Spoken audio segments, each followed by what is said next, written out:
We're back again. Yes, I'm wearing the same clothes that I was wearing when I'm reading Job 1 because this is just a few minutes after. Because now we're covering Job 2. But yeah, so I read Job 2. Um, so we'll be covering Job 2 for this video. But yeah, I'm still reading from my Bible. So let's get started. This is Job's second test, okay? All right, so one day the members of the heavenly court came again to present themselves before the Lord. And the accuser, Satan, came with them. Where have you come from? The Lord asked Satan. Satan answered the Lord, I have been patrolling the earth, watching everything that's going on. Then the Lord asked Satan, have you noticed my servant Job? He is the finest man in all the earth. He is blameless, a man of complete integrity. He fears God and stays away from evil, and he has maintained his integrity, even though you urge me to harm him without cause. Satan replied to the Lord, skin for skin. A man will give up everything he has to save his life, but reach out and take away his health, and he will surely curse you to your face. All right, do with him as you please, the Lord said to Satan, but spare his life. So Satan left the Lord's presence, and he struck Job with terrible boils from head to foot.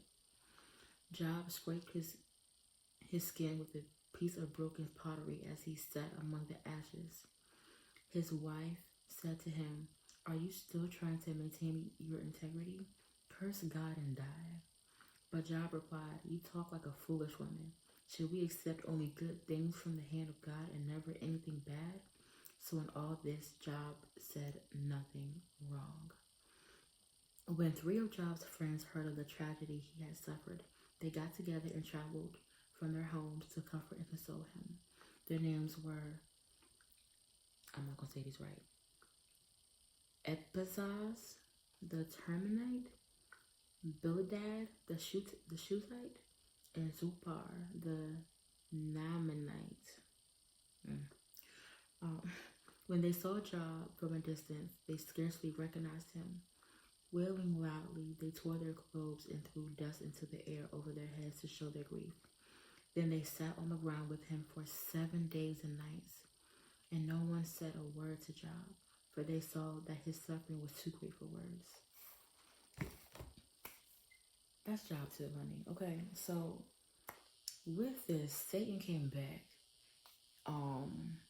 into the heavenly courts to pretty much say, okay, well, God's, talking about how great Job is and how he would still maintain his integrity. And Satan is like, look, this man, he said skin for skin. He said a man will give up everything he has to save his life. And the Lord allowed Satan to take away his health. But something that to me, he told Satan to spare his life. So despite all this going on, despite what God is allowing Job to go through, God still did not allow Satan to kill him. Okay, God is still keeping him. So despite what you are going through, if God wakes you up, you are not finished. He's not done with you. Okay, he is not done with you. He is still keeping you. That means you have a bigger purpose. If you woke up this morning, it's a blessing. If you are still breathing, it's a blessing. He has something bigger for you. If he woke you up this morning, he's still keeping you. That means he ain't done with you. And then this part right here, honey, where verse 9, it says, his wife said to him, are you still trying to maintain your integrity? Curse God and die.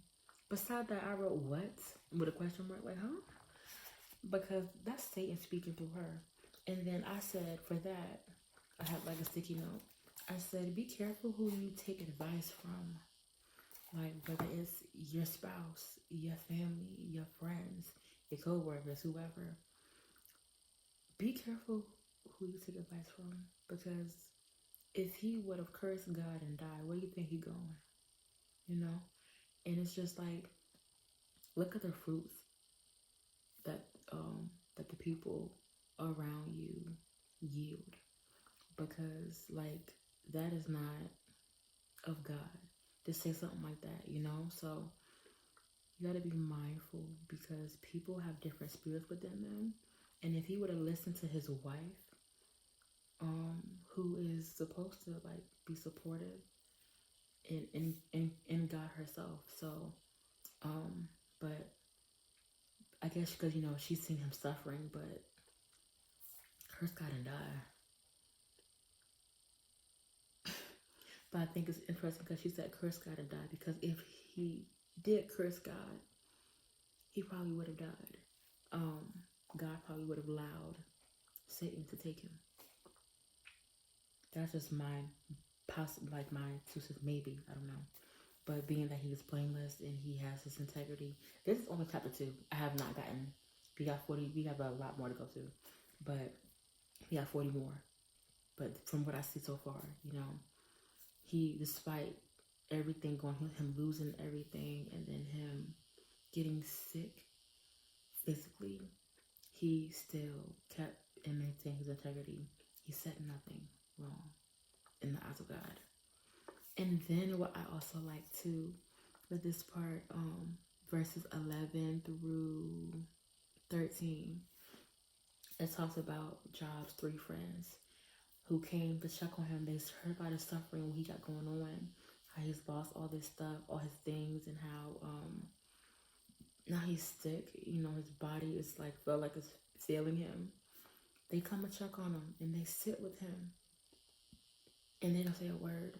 So this reminded me, so I wrote also here for this, like, do you have friends who will grieve and sit with you in your storm? Or do they only come around when everything is good? What kind of friends do you have in your life? Do you have friends who are literally there for you through thick and thin, through the good and the bad, who can uplift you, or just literally just sit in silence? A lot of people are uncomfortable with silence, but it's literally just the presence of not being alone despite what you're going through. And like it says, no one said a word to Job, for they saw that his suffering was too great for words. But they sat with him. They sat with him on the ground with him for 7 days and nights. Do you have people in your corner, family, friends, spouses, a spouse, or like a spouse is a spouse, who would just sit with you while you're in it? You don't gotta say much. You don't gotta say anything, but that would just sit with you and just be a peace despite, you know, what you got going on. Or do they, everybody seem to be hands off and they go their separate ways? They like, oh no, she got too much going on, I wanna be around all that. Like, who do you have? Are you constantly showing up for people in this way and nobody shows up for you when you're going through something? It's just something to think about. What kind of friends do you have?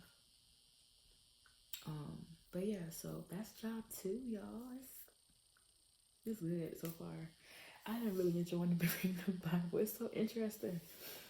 But yeah, so please share what stood out to you in Job 2, and let me know. Like, do you have friends like the 3 friends of Job, or do you have friends who do not do this, who seem, I'm gonna say friends with a bunch of friends, or do you have friends who only show up when things seem to be good, or when they want something? But yeah, I gotta get ready for work. And my child is up too. But yeah, I love y'all. Be blessed. Have a great day. Love y'all. Bye.